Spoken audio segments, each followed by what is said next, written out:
तो किससे चोरी नहीं है कि सुपर पावर बनने की होड़ लगी अमेरिका इजराइल को जो है, और उस सुपर पावर बनने के चक्कर में वो जो भी उनके सामने अड़ सकता हो, जो खड़ जिसके अंदर रीढ़ है, किसी राष्ट्रपति को उठा लाते हैं वो लोग। और उन्होंने जिस तरह ईरान के साथ किया, ये तो किससे छिपा हुआ नहीं है कि ईरान उनके सामने झुक नहीं रहा था। जिस तरह से उनके जो सीनियर नेता थे उनके घर पे बम गिरा के उन्होंने उनकी हत्या कर दी है। मैं एक बात बहुत इंपॉर्टेंट कहना चाहता हूं और मीडिया के बंधुओं के माध्यम से इसलिए कहना चाहता हूं कि दूर तक जाए।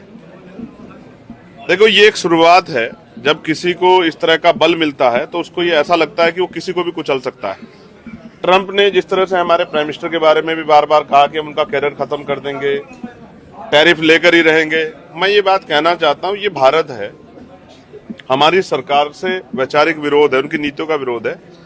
लेकिन अगर हम देशभक्त इतने, अगर देश की मिट्टी पे आंच आई या किसी भी राष्ट्र को गलतफहमी हो, चाहे चाइना हो, चाहे वो पाकिस्तान हो, चाहे वो अमेरिका हो या इजराइल हो, अगर किसी को गलतफहमी हो कि वो हमारी मिट्टी या हमारे लोग की तरफ आंख उठा देगा, तो हम ऐसी ईंट से ईंट बजाएंगे कि लोग याद रखेंगे। हमारे देश से बढ़ के हमारे लिए कुछ नहीं, चाहे वो अमेरिका हो या इजराइल हो।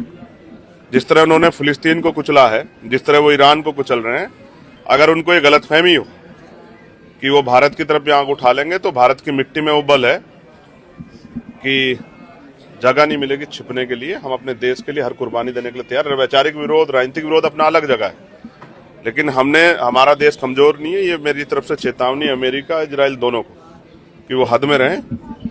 ये जो आंखें उन्होंने दिखाई हैं, क्यों दिखाई हैं, ये सबको सब जानते हैं। भारत है ये, इसका इतिहास याद रखें। अंग्रेजों को खदेड़ दिया था इस भारत ने, ये मैं स्पष्ट तौर पे कर रहा हूँ। मेरठ में कुछ चीजें हैं जो बहुत इंपॉर्टेंट है। जिस तरह से एक बच्चे के साथ MIT के